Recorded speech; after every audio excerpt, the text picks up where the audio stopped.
Welcome, everybody. Thank you for taking some time today on this beautiful April day to share some time with me as we discuss the foundations of children's grief. My name is Keely, last name Rhiannon.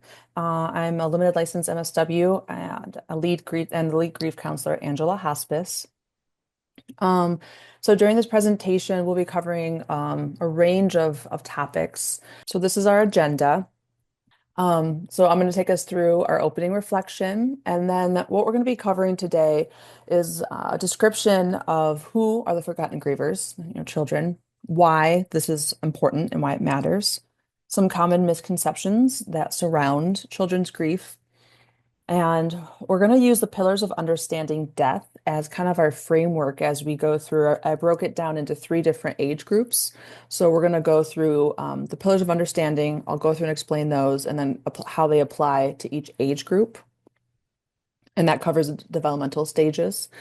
And then I have some practical tips about what children need, some more practical strategies, which are just nice to have, some tangible takeaways, the role of adults in their lives.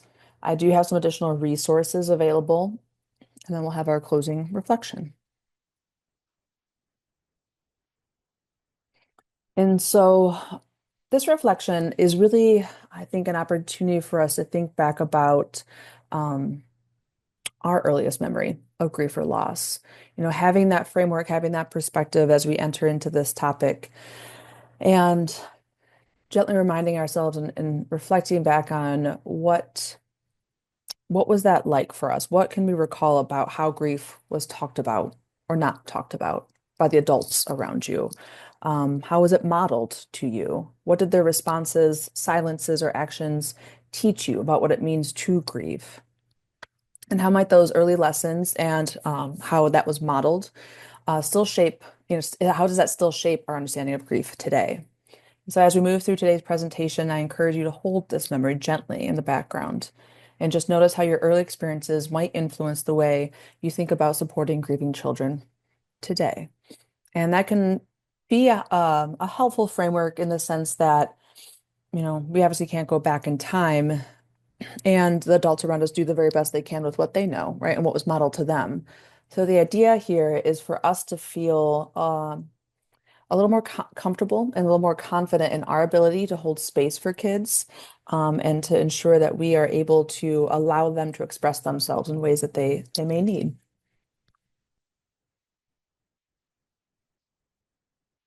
Just gonna check real quick and make sure no one else came into the waiting room. Okay, so we have an idea of the parameters of who we're talking about today, children and teens. And they are often referred to as the forgotten grievers in our grief world, because oftentimes we see adults, not everyone, obviously, take this with a grain of salt, but many adults assume they are too young to understand. They may quickly bounce back or are just unaffected by loss and grief. Um, their grief often shows up a little differently, sometimes a lot differently, as adult compared to adults through their behavior, play, withdrawal, or developmental regression. And it can often be misunderstood, overlooked, or other environmental factors may be used to explain the changes. Um, and when there's a loss, adults may be overwhelmed by their own grief and their own tasks and all the things that we have to navigate following a loss. And children's own grief may be unintentionally minimized in that sense. Society does tend to prioritize adult grief. We see a lot about adult grief and a lot of literature, a lot of resources. And sometimes children, again, going back to this idea of resiliency, sometimes that can be overly placed on children, right? They're going to bounce back, they're going to be strong, they'll get over it. And another reason that this can happen is that children may not have the language to express their emotions clearly, leading to misinterpretation. Again, depending on what age we're talking about, the tools that they have at their disposal, the words they have to describe their interior world may be different.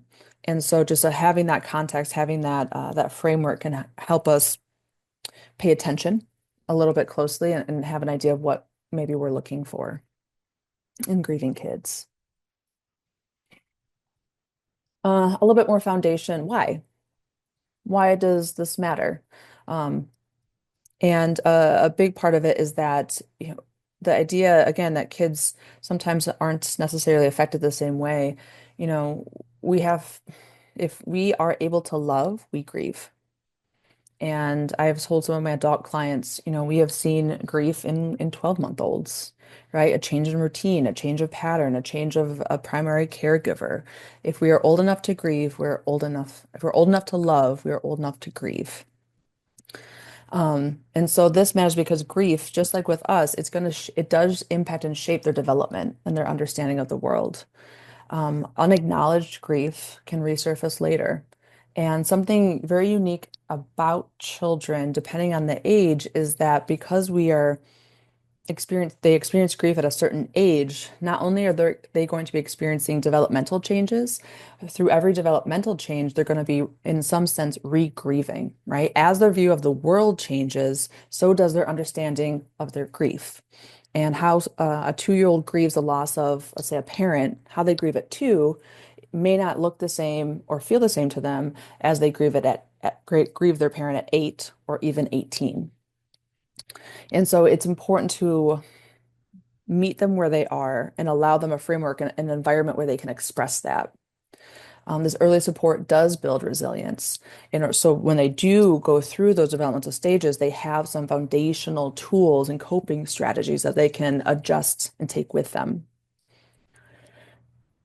Grieving children need safe adults. And by safe, what I mean is that adults that are able to see them and to recognize them and to help normalize, not pathologize what they're going through, right? Not look away, not push away, not over explain or dismiss, but an adult who is able to show up for them, right? And normalize their grief and help them express it.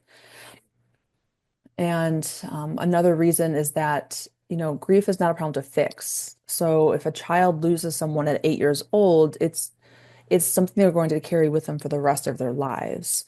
And there's this idea sometimes I think in our society and culture that we're going to fix grief. It's something that we get over. It's this barrier to be jumped over and achieved in some way. And being able to approach children and hold space for them as they're grieving now, again, allows them the same opportunity to learn and grow through the developmental stages, right? Showing them and modeling to them that their grief there's nothing that needs to be fixed about their grief. It's something that they're going to carry with them through every stage. So some common misconceptions we often hear about children's grief is they're too young to understand. And while they may be too young to understand the details, the nuances of someone's diagnosis or the ins and outs of the disease process, they are absolutely aware enough to know that something has changed, right? The adults around them have changed, the behavior has changed, routine has changed, how they can interact with that person has changed. And so, again, the idea that if we are old enough to love, we are old enough to grieve. If they are not talking about it, they're fine. And I'm sure we've all had interactions with children in the past where just because a kid isn't talking about it does not mean it is not on their mind. And sometimes, just like adults, we don't want to talk about it, right? Kids don't always want to talk about it. That does not mean that they won't talk about it if given the opportunity. Another misconception or just surrounding their grief is children are resilient and they'll bounce back quickly. Maybe for a little while, right? Depending on the relationship, depending on the circumstances. And that's not to say that there should not be a continued space for them to express, right? And to have stories of their loved ones shared and to have a space where maybe they don't feel as resilient, right? Again, the roller coaster of emotions in life that we all experience, children oftentimes can transition a little more quickly, right? We get a little slower in our transitions as we get older. And so just because a child is demonstrating a bounce back for it relatively quickly does not mean that they're going to stay there. It's better not to upset them by bringing it up. And I think this also applies to adults as well. Many times we hear, I don't want to upset them. I don't want to say the name of their loved one. I don't want to acknowledge their anniversary or this day. And I'm sure we've all had that experience. We're thinking about them, right? Just because we don't bring it up doesn't mean that children are not thinking about their loved one. Grief is a one-time event. Someone dies, the kids, you would go through the ritual, the funeral, the service, and then it's done. And kids, like I said, kind of going back to the third one, they're resilient. They bounce back, they go back to school. Um, and again, sometimes what we can see is a regression of behavior over time, right? So understand that grief is not necessarily a one-time event. It is something that they're going to be experiencing again and again throughout their lives, just as we do as adults. So I found it to be very helpful when thinking about children, right? And I think a lot of times what I hear is I don't know what to say, right? We oftentimes we don't even know what to say to adults, so let alone a child. So my idea here is to provide a framework of understanding. And so the four pillars of understanding death, or the components of death, are these four ideas. So the first one being universality. So this is the understanding that all living things eventually die. Irreversibility, the understanding that once something dies, it cannot come back to life. Non-functionality, the understanding that once someone or something has died, all life-defining functions, such as breathing, thinking, and feeling, cease. And causality, the understanding of the causes of death, which can include biological, external, or accidental. So going back to, we oftentimes feel uncomfortable. We don't know what to say to kids. We want to be mindful. We don't want to give them more information than they're ready for. We want to make sure we meet them where they are, and that can be difficult. So I use these four pillars as a way, and we apply them to the different age groups that you'll see. And this gives us a nice outline of where kids are. And of course, being mindful that I did put ages in here, but being mindful that chronological age does not necessarily reflect developmental stages. And so always being mindful of, where a child is developmentally. Someone who is 17 may have a developmental understanding of death similar to a 7-year-old. So again, being mindful and recognizing that every individual is unique in their understanding. So this is meant to act as an outline. So the first group that we're going to look at is ages 2 to 5.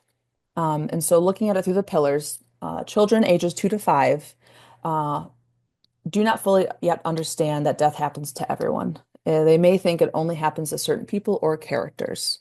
Again, speaking in broad terms. So universality, they're not fully comprehending that this touches everything in our world.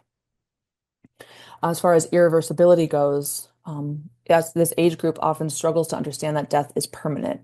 It may ask when the deceased will return.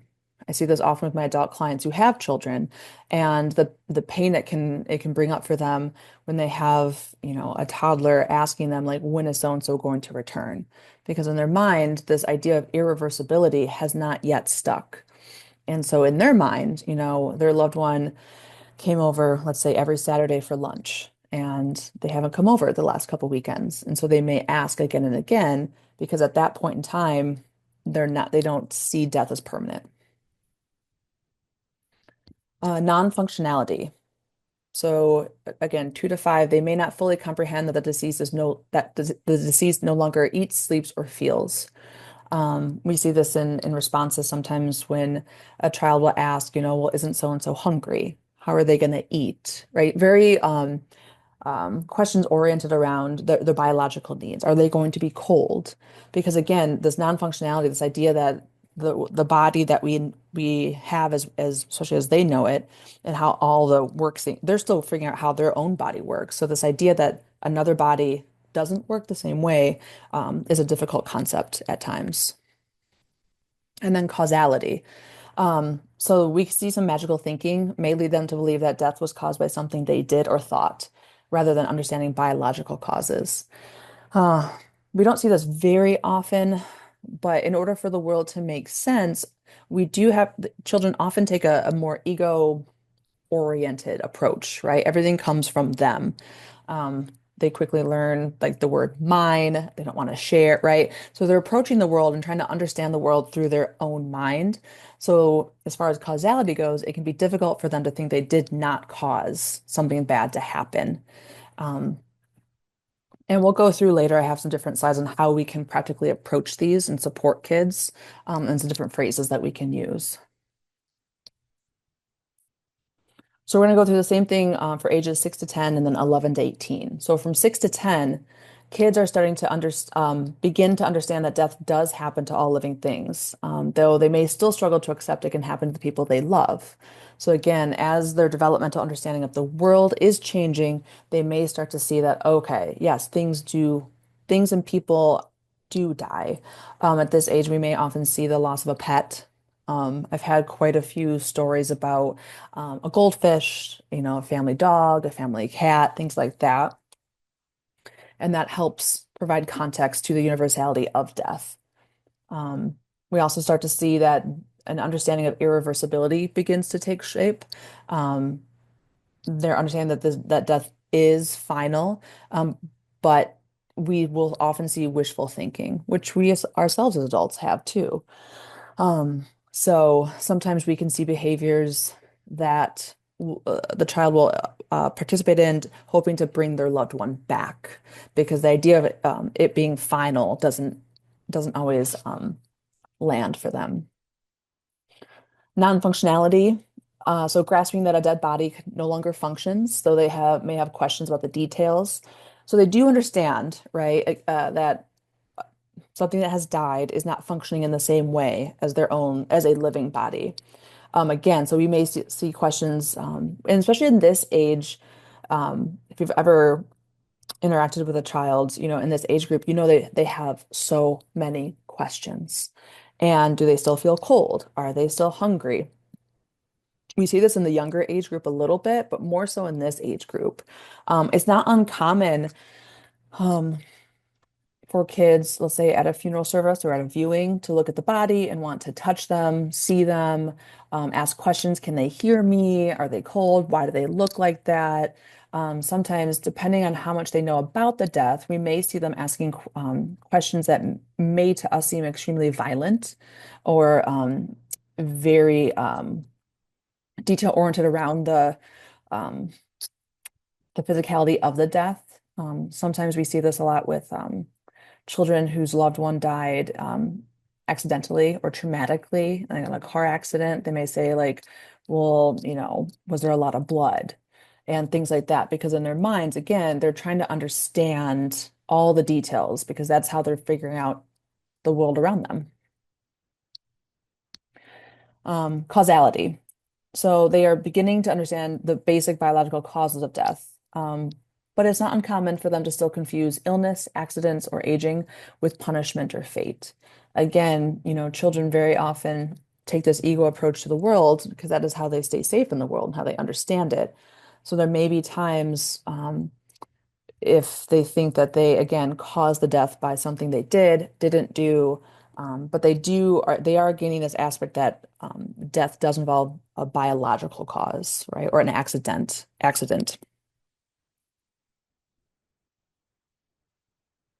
11 to 18, I do know that this is a very wide age group.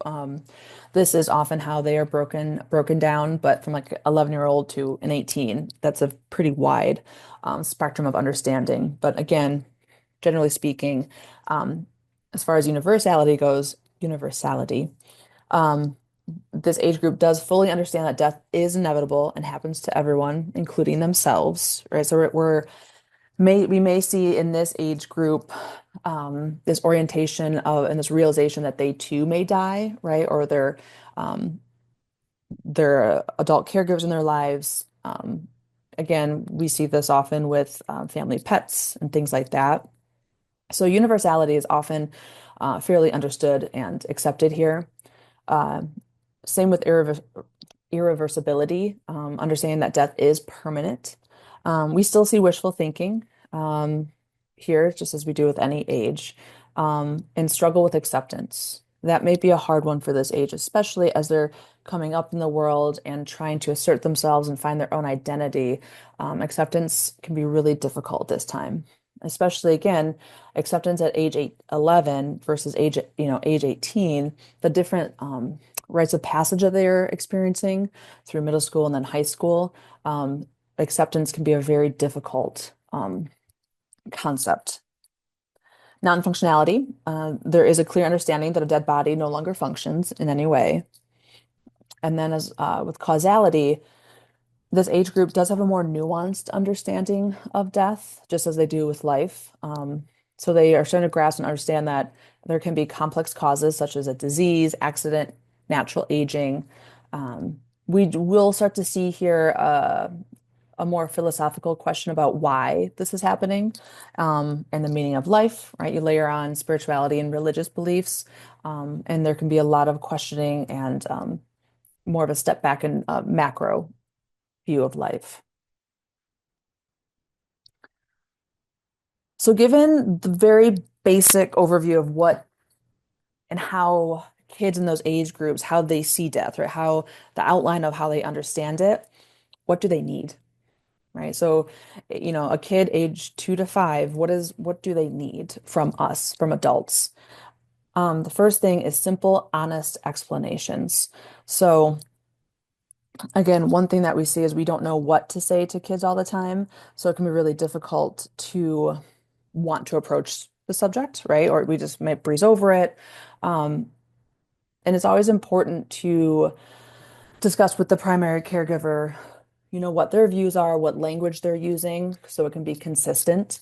Um, Being patient with repeated questions, especially for this age group, it's not uncommon for there to be a lot of questions, repeated questions, the same question, which is not uncommon, not involving death. Um, Reassurance, nothing you did or thought caused this. Routine, especially for this age group, is really, really important.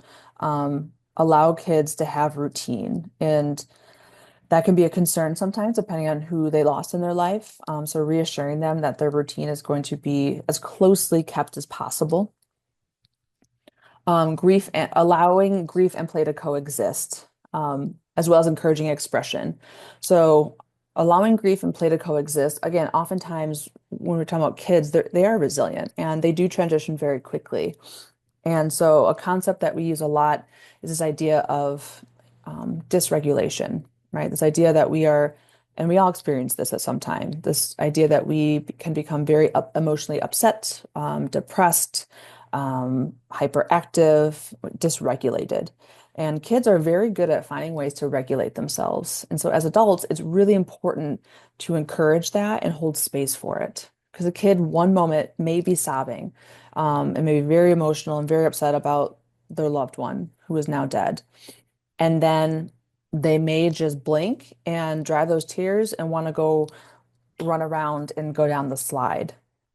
That is normal. That's actually something that we encourage in our adult clients too, right? Allowing ourselves to kind of experience this dysregulation to regulation. And so I think that can be upsetting just to adults who it can take us longer to transition, right? It's not often that we are very emotionally upset and then just kind of snap out of it and jump into play. But for kids, it is. Um, their nervous systems can pivot a lot faster than ours. They're still connecting and growing. And so grief and play can exist almost simultaneously sometimes.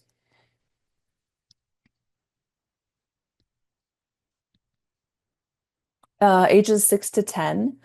So again, being clear and concrete, especially we want to sometimes soften the news or soften the way we present it. So we will sometimes use explanations that I hear are they went to sleep and never woke up.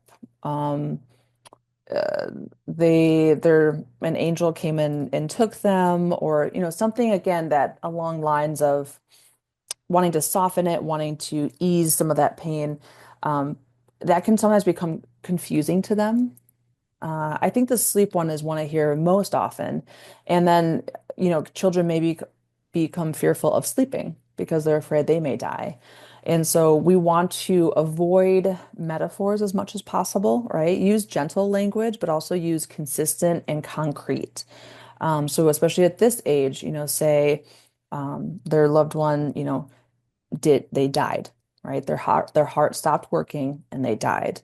Details aren't they're gonna and especially at this age, they're gonna ask a lot of sometimes detail-oriented questions, and just being consistent. Their heart stopped and died. Like, oh, I thought they were in a car accident. They were, and their heart got hurt and they died, right? Adjusting it to the child. But that can be very, very helpful because again, I often will hear stories of like they told me that so and so fell asleep and never woke up again, but I don't want to go to sleep now. I don't want to lay in my bed because I don't want to die. And you can see how that can have an impact. And so then we have to kind of go back and tease apart some of that description, some of that expression. Normalizing feelings of guilt, sadness, and anger. So just like with any adult, normalize it. Say, of course, it makes a lot of sense that you're angry, that your loved one is dead. And it makes a lot of sense that you were really sad that your loved one is dead. Um, we do see a lot of what if fears, like what if so and so dies, what if I die? A lot of anxiety around others dying. And that can be, again, addressed and maintained through structure, routine, and being very kind and straightforward with your answers, right? We're going to make sure that you still get to school. So and so is going to step in and make your lunch. Yes, I'm going to be there every day after school to pick you up because some of their fears and concerns and anxieties are very concrete, right? Who's going to make my lunch? Who's going to pick me up? Who's going to take me to dance lessons? Things like that. And so sometimes it can be helpful just to go ahead and name that if you're in a position to do so, especially for some of us who work with children, working with their primary caregivers and making sure that there is a routine in place, and ways to protect that. We do want to encourage questions and honest conversation, right? You may ask, do you have any questions about that? And they may say no. Like, okay, if you ever do, you can absolutely ask me and we can talk about it. Again, just like with any other human, sometimes in that moment they don't want to talk about it, but providing the opportunity to say, hey, this is something that I know impacted you, and I am okay to talk about it if you would like. I think we can be very surprised by extending that olive branch, and kids may come back and surprise you and ask you at surprising times. Um, but making sure that they feel safe that they can come and ask you. And then again, similar with all ages, creating supporting and creative outlets, allowing journal prompts can be really helpful. Art, somatic therapy, music therapy, allowing them to work through their body, what they're feeling, um, especially something in a creative way, especially with a lot of color, it can really help them process what they're feeling and emotions and identifying them, especially at this age group. The ages 11 to 18. So this age group, it is important, as they're entering this developmental stage, they're going to understand, like we talked about, the complexities of death, right?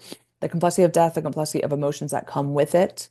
They may have a better understanding of the different dynamics going on within the family or within relationships, and being able to hold space and say, yes, there's a lot here, right? There can be some anger and guilt and sadness and frustration and questioning. And again, just being able to normalize that for them. Um, Similar to any age group, being present and available without forcing conversation. Um, it can be just so very helpful, again, to say, if you ever want to talk about so and so, I am here. Right. And you may offer that, goodness, 10, 12, 15 times before they take you up on that. And that is okay. Um, it can be helpful sometimes for ourselves to even bring them up, right? Bring up the loved one, say, oh, I saw um, there's some violets coming up across the street. Like, I saw a violet. I know Grandma loved violets, and I just made me think of her, right? Sometimes prompting that conversation about discussing the loved one can be helpful. In this age, we see a lot of increase in privacy and autonomy, right? 11 to 18-year-olds, they're really starting to work on their own identity, how it is that they are engaging with the world, understanding the world, how they want to interact with the world. And so balancing their want and desire to be independent while also being able to show up and say, I'm here for you. um, Opportunities for connection. This group, especially from 11 to 18, peer groups can be really, really helpful. Being able to connect with another peer who has also experienced loss, that can sometimes be an easier opening, um, oopsies, for them. Uh, and so sometimes supporting that encouragement with groups, especially too if they don't have to just describe or justify why they're in a group, right? We all know why we're there in a support group. Um, and again, going back to normalized struggles with identity, meaning, grief, the philosophy of life, the philosophy of death. A lot of times, especially at this age, they are developing a lot of their own opinions about it. And so encouraging them to express that with you or with peers, right? And being genuinely curious about what they have to say about the topic, and showing them that we can consistently show up for them and hear whatever it is they have to say. Um, and again, just like with any age, encouraging healthy coping outlets, sports, art, music, writing, any opportunity they have to express themselves in a way that doesn't always involve words. That can be a really helpful way for them to feel connected and grounded. And again, all of these different strategies work from, from helping support a 2-year-old to an 80-year-old, right? These are all different strategies that we can help support someone in feeling seen and heard, right? I'm here for you. Your anger makes sense. Your sadness makes sense. How can I best support you? I am here for all of it. And I think just being able to acknowledge that grief itself has such a wide spectrum of reactions.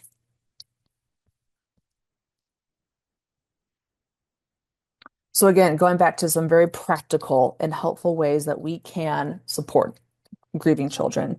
So again, one of the most important ones I have found is using clear, honest language. So we want to be mindful of euphemisms, like passed away. We want to make sure that we are using words like died, death, so children can understand clearly. As painful as it is, this is something that they did experience, right? This is real. They are in it. And so the best way to meet them where they are is to use very clear language, right? Someone fell asleep and didn't wake up, they passed away. All these different euphemisms can be very confusing to a child, regardless of of their age. And so if we are clear and consistent, that can help them say, okay, this is what it means to die. Okay. And these are some of the feelings I have around that. Um, be patient with repeated questions. This is one again, especially for the younger age groups. We see a lot, they're trying to understand this world, and there's been the sudden, um, depending on who they lost, a sudden huge rift. And so, younger children, especially, often need to ask the same questions over and over as they make sense of a loss. So gentle repetition, it builds security. And so as hard as it can be, as heartbreaking as it can be, it's really important to have a consistent message back to them, right? Um, because in that way, they're trying to poke around at every different angle to understand, and so when they're met with consistency, that can be very, very helpful in their understanding of what death is. Just like for anyone, routines and structure. And along with that too, routine structure and boundaries. It is very important for kids to know the boundaries of their behavior. So while understanding that we may see an increase in dysregulation, we may see an increase um, behavior and acting out and things like that, it is still very important for them to know that there is an expectation of behavior um, with other kids, at school, in play groups, whatever it is. It can be difficult because we don't want to upset them even further. But actually, a really important way for them to feel regulated is to know the boundaries of what is acceptable. Encouraging expression through art and play. So, connecting them to um, different support groups, different ways of connecting, and allowing them the opportunity to engage in that, and especially too following their lead with that. This one I think is really important, and that's creating opportunities for remembrance. So it's going to be, I mean, it's difficult to bring up loved ones. It's painful. And so they're going to look to us, they're going to look to the adults to see what is modeled to them. And so when we have rituals or ceremonies built in, it can be very helpful because it's creating an intentional space for us to connect and talk about the deceased. Um, and those are things that they very likely will carry with them forward, right? Through every developmental stage, through every milestone they experience in life, they can have something to come back to. Um, a great example of that is creating ofrendas, creating altars and spaces for our loved ones to be in our home, either for a specific period of time or all year round. Um, but having a very intentional set space, maybe around the holidays, we you light a candle in remembrance of their loved one, right? And you all take a moment to say something that you love about them, allowing the space. And they may not participate, right? They may not want to participate in that. They may not want to participate in creating a space for their loved one. They may not want to go to the funeral. That is okay. That is a question we get a lot. Do I encourage them? Do I make them go? You allow them the opportunity to choose because a big part of this journey too is the feeling of choice. And so you present an opportunity. We're going to light a candle in remembrance of Grandpa. If you'd like to participate, we would love to have you. And if not, that's very okay. That can be a really important space for them to take. Normalize all emotions. They're going to be sad, angry, mad, guilty, flat, depressed, happy, just again, just like we are. And normalize that and say it makes a lot of sense to me that you are angry right now. That can be absolutely part of this. Again, and you want to support that with boundaries, right? With the appropriate support if necessary, but it is important that kids, especially the younger kids, know that their emotions and as their nervous system is trying to regulate and navigate this loss, that there's going to be things that bubble up. Physical comfort, if it's appropriate, and the child wants it. Even just, if they would like a hug or again, whatever's appropriate, whatever setting that you're in. But even sometimes too, just being a physical presence, right? And just sitting next to someone and not saying anything, right? Depending on their age, depending on how they're presenting and showing up, just knowing that they're not alone. Using age-appropriate grief support, grief books and resources, and then watching for signs that more support may be needed. All right. And so this is a really important one. If we're noticing behavior that is um, significantly contrasting their behavior before the loss, right? I mean, we're going to see different behavior potentially, but if we're seeing a significant increase in self-isolation, again, depending on the age group, and the age and everything, we want to be mindful of safety first and foremost. And so I have found that if we're able to do to set the stage, so to speak, offer the opportunities, offer the supports, and being mindful of what are their coping strategies. If we're working with a 16-year-old who their entire 16 years, they have been relatively quiet their entire life, right? They're just a quieter kid. if they remain quiet, that's not necessarily a red flag, right? Being mindful of their personality, being mindful of how they were before the loss. Again, very similar to adults, and taking into context, what are their coping strategies? Who are their supports? And again, having access to additional supports. And if you do have any questions, of course, reaching out to a mental health professional. So, the role of adults, not just parents or caregivers, but educators, social workers, providing safe and stable environments, providing the opportunity, depending on your relationship to the child, providing the opportunity to say, I see you. I see you. I want to acknowledge your loss, and I want you to know that I'm here for you, to talk or not to talk, to go for a walk, to paint, whatever it is. Modeling healthy emotional expression. So this is one that kind of ties back into that original reflection that we talked about, and that how was grief modeled to you from one of your first memories? Did your adults say something like, if you're gonna cry, go to your room, right? Things like that. Or are we able to, as adults, if a kid asks, like, oh, you're Mrs. So and so, you're crying, you're sad, and like, I am sad. I this person died and I am sad about it. And something as straightforward and simple as that can be such a relief to kids saying, "Oh, I'm sad too." Right? And it's okay to be sad because then what we're modeling to them is that we can sit in sadness, we can sit in uncomfortable feelings, and we can come out of it, right? It's important for kids to see that. Continue to offer honest, age-appropriate information. Clear. Minimize euphemisms if we can. Again, being mindful of our role and the information that the child's primary caregivers are giving them, right? We want to make sure that we are modeling that as closely as possible. Um, but again, maintaining similar explanations, normalizing grief and emotional reactions while maintaining boundaries, being patient and present. Um, And again, it's important if we do see an increase in any kind of acting out or behavioral issues, we want to make sure that we are maintaining boundaries and then pulling in additional supports as needed.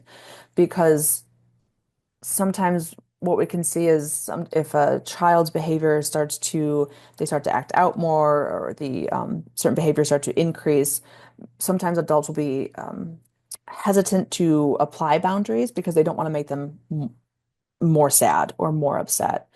But what that does is that actually prov takes away an opportunity for them to learn how to self-regulate, right? We, just like everyone else, we need opportunities to self-regulate. So if we tell this child through the lack of boundaries that, it's okay to throw things against the wall and disrupt class and do all these things, they're not we're taking away from them an opportunity to self-regulate. So we want to it takes a team. We want to work with the teachers, the educators, social workers, and making sure that we are providing an environment for them to both express themselves and also provide the conditions under which they can self-regulate.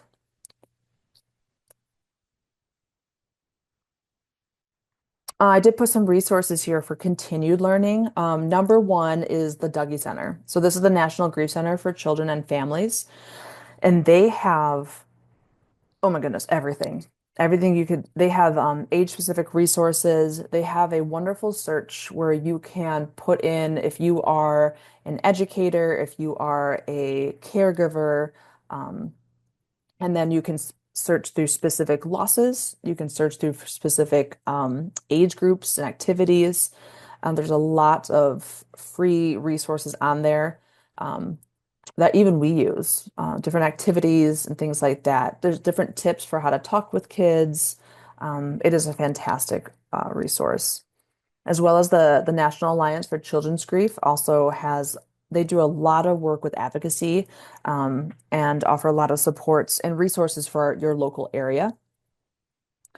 Um, and also the Child Mind Institute also it's a practical guide for parents and educators on how to talk about death, right? And emotional expression and supports. So these are three of one of the three of some of the best. And one that I did not put down, but it's more oriented towards our local um, support is Ellie's Place, which their primary office is located in Ann Arbor. I know they have other offices throughout Michigan now, I think two other ones. But they provide peer-to-peer grief support groups. And the nice thing about Ellie's Place is that they have, while the children are in group, the adults are in a group as well. So they have simultaneous groups happening. And they are a fantastic resource.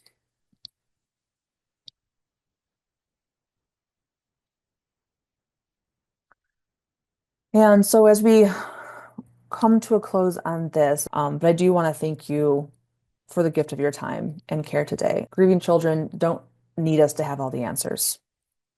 They need us to show up with honesty, patience, and heart. And as you leave today, may you carry forward a deeper understanding, a steadier presence, and the reminder that small, compassionate moments can echo across a lifetime.